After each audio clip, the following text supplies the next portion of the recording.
कि हमारा मन भला शांत कैसे होगा।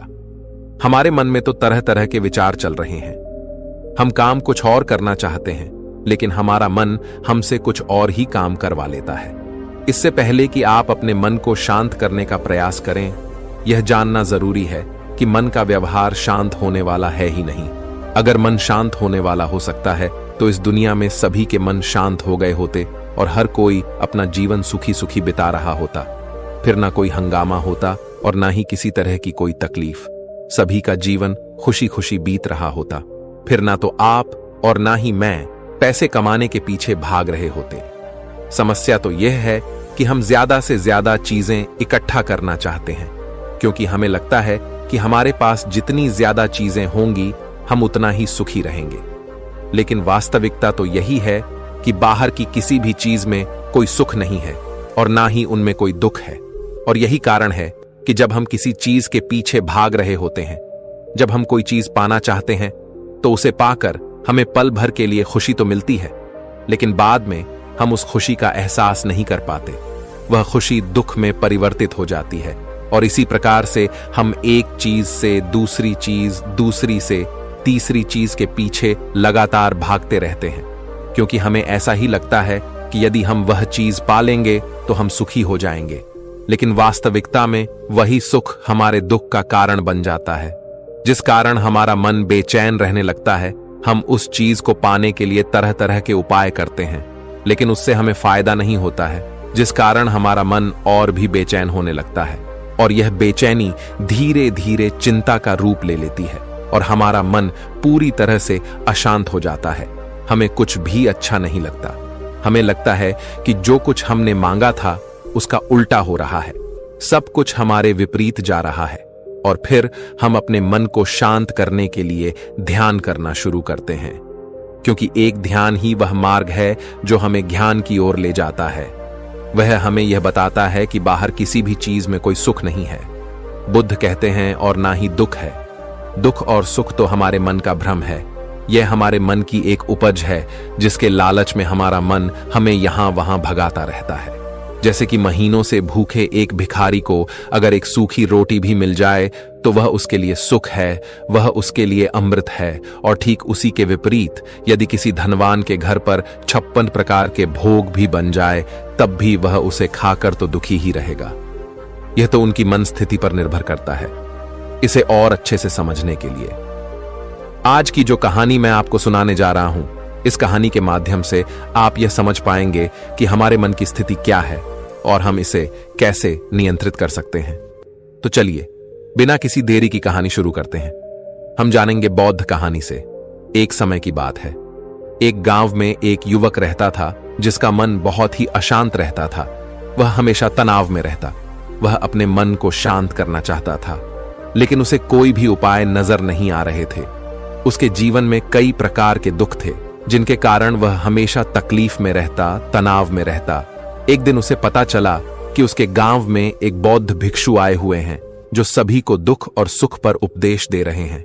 वह युवक तुरंत ही घर से निकला और उनके आश्रम जा पहुंचा।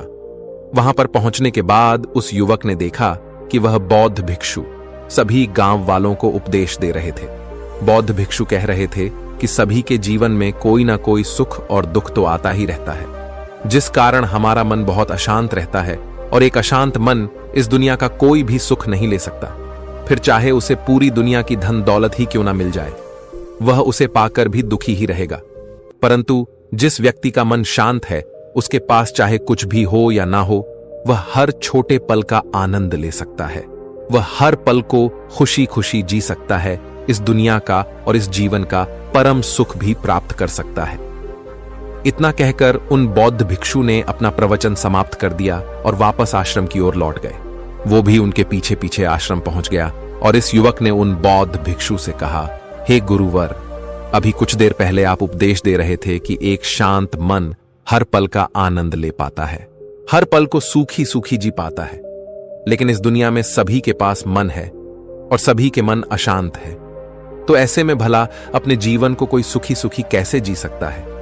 इस दुनिया में शांत मन किसी के पास नहीं। मेरे पास भी एक ही मन है और वह भी शांत नहीं है। गुरुवर, क्या आप बता सकते हैं कि मैं अपने इस मन को कैसे शांत करूं। तभी बौद्ध भिक्षु ने उस युवक को ध्यान के बारे में समझाया, ध्यान के फायदे बताए और उसे कहा, बेटा, ध्यान करने से हमारा मन शांत हो जाता है। हम विचारों के दलदल से बाहर आने लगते हैं और इस कारण हमारे जीवन में सुख उत्पन्न होने लगता है। यदि तुम भी अपने जीवन में सुखी होना चाहते हो, अपने मन के इन विचारों के दलदल से बाहर निकलना चाहते हो, तुम्हें ध्यान करना चाहिए। तुम्हें ध्यान का अभ्यास करना चाहिए, क्योंकि यही वह मार्ग है जो तुम्हारे मन को शांत कर सकता है और तुम्हें सही राह पर ला सकता है। उस युवक ने उन बौद्ध भिक्षु की बात मान ली। उस युवक ने उन बौद्ध भिक्षु को प्रणाम किया और वापस घर चला गया। घर पहुंचने के बाद उसने ध्यान करना शुरू किया। वह रात भर ध्यान करता रहा, लेकिन उससे उसे कोई लाभ नहीं हुआ। इसका कारण वह अगली सुबह फिर से उन बौद्ध भिक्षु के पास पहुंचा और उन बौद्ध भिक्षु से कहता है, गुरुवर, आपके कहे अनुसार मैंने रात भर ध्यान किया है, लेकिन उससे मुझे कोई लाभ नहीं हुआ। मेरा मन तो अभी भी अशांत है। आप तो कह रहे थे कि ध्यान करने से हमारा मन शांत हो जाता है। तभी वह बौद्ध भिक्षु उस युवा से कहते हैं, ध्यान कोई एक बार करने की चीज नहीं है, यह तो अभ्यास है और धीरे धीरे समय के साथ मन शांत होता जाए। इस पर वह युवक कहता है, हे गुरुवर, मेरे पास इतना समय नहीं है। मुझे कोई ऐसा मार्ग बताइए जिससे जल्दी जल्दी मेरा मन शांत हो जाए और मैं खुशी खुशी अपना जीवन जीने लग जाऊं। ऐसे तो मेरा बहुत समय बर्बाद हो जाएगा। मुझे कुछ ऐसा बताइए गुरुदेव, जिससे मेरा मन आज के आज और अभी शांत हो जाए, जिससे मैं सुख की अनुभूति कर पाऊं, मुझे सुकून मिले। उस युवक की यह बात सुनकर बौद्ध भिक्षु मुस्कुराने लगे। उन्होंने उस युवक से कहा, बेटा, मेरे पास तुम्हारे लिए कुछ ऐसा है जिससे तुम्हारा मन अभी के अभी शांत हो जाएगा। इतना कहकर वह बौद्ध भिक्षु अपने आश्रम में गए और अंदर से एक घड़ा लेकर आए और उस युवक को थमा हुए कहते हैं, जाओ और पास की बह रही उस नदी से इस घड़े में पानी भरकर लाओ। उन बौद्ध भिक्षु के इतना कहने के बाद उस युवक ने वह घड़ा हाथ में ले लिया और नदी की तरफ जाने लगा। उसके बाद मन ही मन सोच रहा था कि लगता है यह गुरु पागल हैं, इन्हें कुछ नहीं पता। भला यह घड़ा मेरे जीवन में शांति कैसे ला सकता है, यह मेरे मन को शांत कैसे कर सकता है। लेकिन उसके पास और कोई रास्ता नहीं था, जिसके कारण उसने घड़ा लिया और पास वाली नदी के पास पहुंच गया। उसने उस नदी में से उस घड़े में पानी भरना शुरू किया, लेकिन जैसे ही उस व्यक्ति ने उस घड़े को नदी से बाहर निकाला तो उस युवक ने देखा कि उस घड़े के चारों ओर छोटे छोटे छेद है, जिससे पानी तेजी से बाहर की ओर निकल रहा था। उसने लगातार कई बार प्रयास किए, लेकिन काफी बार कोशिश करने के बाद भी वह उस घड़े को पूरा नहीं भर पाया और थक हार कर उन बौद्ध भिक्षु के पास वापस लौटा और क्रोधित होकर कहता है, गुरुवर, आपने यह कैसा घड़ा दिया है? इसके चारों तरफ तो छेद है, भला मैं इसमें पानी कैसे भरकर ला सकता हूं? जब भी मैं पानी भरता हूं, इस घड़े के छेद से सारा पानी बाहर निकल जाता है। इस घड़े को मैं पूरा नहीं भर सकता। तभी वह बौद्ध भिक्षु उस युवक को शांत कराते हुए कहता है, बेटा, शांत हो जाओ। तुम्हें तुम्हारे प्रश्न का जवाब ही तो दे रहा हूं, और यदि तुम क्रोधित अवस्था में इस जवाब को सुनोगे तो इसे समझना तुम्हारे लिए मुश्किल हो जाएगा। इसलिए शांत हो जाओ और मेरी बात समझने का प्रयास करो। यह जो घड़ा मैंने तुम्हें दिया है, इसे अपना मन समझो, और मन केवल दो ही प्रकार से शांत हो सकता है। पहला यह कि तुम उसे लबालब पूरा भर दो और उसमें कुछ भी और आने जाने की जगह ना बचे। क्या तुम इस घड़े को इस प्रकार भर सकते हो? इस पर वह युवक कहता है, हे गुरुवर, मैं इस घड़े को लबालब नहीं भर सकता, क्योंकि जब भी मैं इसमें पानी भरता हूं, सारा पानी तो छेद से बाहर निकल जाता है। तभी वह बौद्ध भिक्षु उस युवक से कहते हैं, ठीक इसी तरह हम भी अपने मन को कभी नहीं भर सकते। हम जितना इसमें डालते जाएंगे, वह सब कुछ हमारे शरीर के द्वारा बाहर आता रहेगा, फिर चाहे वह क्रोध हो, प्रेम हो या फिर दया। हम जो भी अपने अंदर आने देते हैं, वही हमारे अंदर से बाहर भी आता है। और इसीलिए मैंने तुम्हें छेद वाला घड़ा दिया, क्योंकि यह हमारे मन के जैसा ही है। और जब हम इस मन को भस्म करना चाहते हैं, तब तुम अपना समय बेकार कर रहे हो। क्या तुमने एक पल के लिए भी यह नहीं सोचा कि इसी प्रकार तो तुम अपने मन को भरने में भी लगे हुए हो? क्या इससे तुम्हारा समय बर्बाद नहीं हो रहा? क्या इससे तुम्हारा जीवन बर्बाद नहीं हो रहा? क्योंकि जिस भी चीज से तुम अपने मन को भरोगे, वह तो बाहर निकल ही जाएगा। उस युवक को अपनी गलती का एहसास हुआ। वह तुरंत उस बौद्ध भिक्षु के चरणों में गिर गया और उस बौद्ध भिक्षु से कहता है, गुरुवर, आपने सच कहा।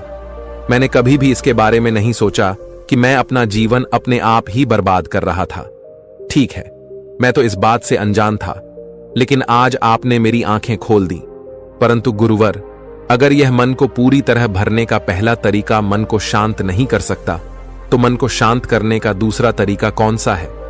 गुरुवर मुस्कुराते हुए उस आदमी से कहते हैं, दूसरा तरीका है कि अपने मन को पूरी तरह खाली कर। इस पर वह व्यक्ति कहता है, गुरुवर, आप ही मुझे बताइए कि मैं अपने मन को खाली कैसे कर सकता? तभी बौद्ध भिक्षु कहते हैं, बेटा, यह तो बहुत ही सरल है। बाहर का कूड़ा अपने भीतर मत जाने दो, इस प्रकार तुम्हारा मन अपने आप ही खाली हो जाएगा। वह व्यक्ति कुछ देर सोच विचार करने के बाद बौद्ध भिक्षु से कहता है, हे गुरुदेव, यह कैसे संभव है? जो भी हम देखते हैं, सुनते हैं, वह हमारे मन में ही तो जाता है, वह हमारे भीतर की ओर ही तो जाता है, फिर मैं उसे कैसे रोक सकता हूं? इस पर बौद्ध भिक्षु मुस्कुराने लगे और उस युवक से कहते हैं, बेटा, मैं तुम्हें यही तो समझाने का प्रयास कर रहा हूं कि मन को केवल ध्यान से ही जीता जा सकता है और एक दिन ध्यान करने से कुछ नहीं होने वाला। हमें इसके लिए समय देना होगा, हमें इसके लिए धैर्य रखना होगा, इसका निरंतर अभ्यास करना होगा। आगे बौद्ध भिक्षु उस युवा से कहते हैं, बेटा, क्या तुम्हें प्यास लगी है? युवक कहता है, हां गुरुवर, मुझे बहुत जोरों की प्यास लगी है। इस पर उन बौद्ध भिक्षु ने उस युवक को पानी पिलाया और कहा, ये लो, पानी पी लो, इससे तुम्हारी प्यास बुझ जाएगी। लेकिन मुझे एक बात बताओ, क्या आज पानी पी लेने से फिर तुम्हें कभी प्यास नहीं लगेगी? तुम कभी फिर मुझसे पानी नहीं मांगोगे? इस पर वह युवक कहता है, गुरुवर, आप कैसी बातें कर रहे हैं? पानी तो हमारे जीवन का एक हिस्सा है, इसके बिना तो हम मर जाए, और आप कह रहे हैं कि आज पानी पी लो और उसके बाद में कभी पानी ना पिए। यह भला कैसे संभव है? प्यास तो हमें रोज लगती है और हम रोज पानी पीते हैं, इसके बिना तो हम मर जाएंगे। तभी बौद्ध भिक्षु मुस्कुराते हुए उस युवक से कहते हैं, ठीक इसी प्रकार एक दिन के ध्यान से हमारा मन शांत नहीं हो सकता। उसे भी रोज भूख लगती है और उसे रोज रोज हमें आहार भी देना पड़ता है, उसे भी रोज पानी पीने की जरूरत पड़ती है, और ठीक उसी प्रकार हमें हर दिन ध्यान करने की भी जरूरत पड़ती है। और जब हम निरंतर ध्यान करते हैं, इसका अभ्यास ऐसे करते हैं, तो देखते ही देखते हमारे मन की भूख शांत होने लगती है और एक समय पर हमारा मन सारे विचार उत्पन्न करना बंद कर देता है। तब वह बाहर से कुछ भी ग्रहण नहीं कर पाता और जो कोई भी विचार हमारे भीतर है, वह सारे विचार देखते ही देखते समाप्त हो जाते हैं और इसी प्रकार धीरे धीरे हमारा मन शांत होने लगता है। आगे वह बौद्ध भिक्षु उस युवक से कहता है, बेटा, तुम ही तो कह रहे थे कि तुमने रात भर ध्यान किया है, लेकिन उसके बाद भी तुम्हारा मन शांत नहीं हो रहा। बेटा, तुम चाहो तो 1 घंटे के लिए ध्यान कर सकते हो, चाहो तो पूरा दिन भर तुम ध्यान करो, लेकिन इसका लाभ भी तुम्हें उतना ही मिलेगा। मान लो तुम 1 दिन के लिए ध्यान करते हो, तो इससे तुम्हारे मन को भी शांति केवल कुछ समय के लिए ही मिलेगी। यह हो सकता है कि वह 1 घंटे के लिए शांत रहे या फिर केवल कुछ क्षणों के लिए, लेकिन वह शांत अवश्य होगा। लेकिन जैसे ही उसे फिर से भूख लगेगी, वह फिर से अशांत हो जाएगा और फिर से यहां वहां भागने लगेगा और वह अपने विचारों की तलाश में आगे बढ़ेगा, क्योंकि उसे भी तो भूख लगी है, उसे भी तो खाना चाहिए, उसे भी तो पानी चाहिए। जैसे कि जब तुम्हें भूख लगती है, तुम शांत हो जाते हो, क्योंकि तुम्हें भोजन चाहिए, पानी चाहिए, ताकि तुम अपने पेट की भूख को मिटा सके और तुम्हें शांति मिले। इस पर वह युवक कहता है, आप सत्य कहते हैं, मैं ही गलत था, मेरी ही गलती है। मैं अपने मन को अवश्य शांत करके रहूंगा, फिर चाहे इसके लिए मुझे कितना भी समय क्यों ना लग जाए, मैं भी उस सुख को प्राप्त करके ही रहूंगा। मैं इस खाली घड़े में पानी भरकर अपने जीवन को बर्बाद नहीं करना चाहिए। मैं अपने मन को शांत करके ही रहूंगा, मैं अपने मन को पूरी तरह से खाली कर दूंगा। इतना कहकर उस युवक ने उन बौद्ध भिक्षुओं को प्रणाम किया और वापस अपने घर की ओर लौट गया। दोस्तों, हम लोगों के जीवन में भी कई प्रकार की समस्याएं हैं और हम उन समस्याओं का समाधान करना चाहते, और अंत में हमें जो मार्ग मिलता है वह ध्यान है। हम ध्यान तो करना चाहते हैं, लेकिन हम उसके परिणाम को तुरंत पाना चाहते हैं। जब हम शुरू में ध्यान करते हैं तो हमें उसका कुछ भी लाभ नहीं मिलता, और हमें लगता है कि यह व्यर्थ है। दोस्तों, हम लोगों के जीवन में भी कई प्रकार की समस्याएं हैं और हम उन समस्याओं का समाधान करना चाहते, और अंत में हमें जो मार्ग मिलता है वह ध्यान है। हम ध्यान तो करना चाहते हैं, लेकिन हम उसके परिणाम को तुरंत पाना चाहते हैं। जब हम शुरू में ध्यान करते हैं तो हमें उसका कुछ भी लाभ नहीं मिलता और हमें लगता है कि यह व्यर्थ है, इससे हमें कोई भी फायदा नहीं होने वाला, क्योंकि हमें तो सब कुछ जल्दी जल्दी चाहिए। लेकिन वास्तविकता तो यही है कि ध्यान सब्र और समय मांगता है, और साथ ही उसे शांति भी चाहिए। परंतु हम इतने अशांत हैं कि हमारे भीतर यह तीनों चीजें नहीं है। इसीलिए अपने भीतर धैर्य पैदा करें। जब आपके भीतर धैर्य पैदा होगा, तभी आप सब्र, समय और शांति के महत्व को समझ पाएंगे, और फिर आपका समय चाहे कैसा भी क्यों ना चल रहा हो, आप हर समय खुश रहना सीख जाएंगे। अगर आपका मन अशांत है तो यह किसी और के हाथों में नहीं है कि वह आपके मन को शांत कर सके। यह तो आपके हाथों में है कि आप अपने मन को किस प्रकार और कितनी देर तक के लिए शांत कर सकते हैं। दोस्तों, आपने आज के इस वीडियो से क्या सीखा, वह मुझे आप कमेंट में बता सकते हैं। इसी के साथ उम्मीद है कि आपको आज की वीडियो पसंद आई होगी, तो इस वीडियो को उस इंसान को शेयर करें और उसी के ठीक बाद चैनल को सब्सक्राइब करें। तो चलिए फिर मिलते हैं ऐसी एक और नई वीडियो में। तब तक के लिए अपना ख्याल रखें। धन्यवाद।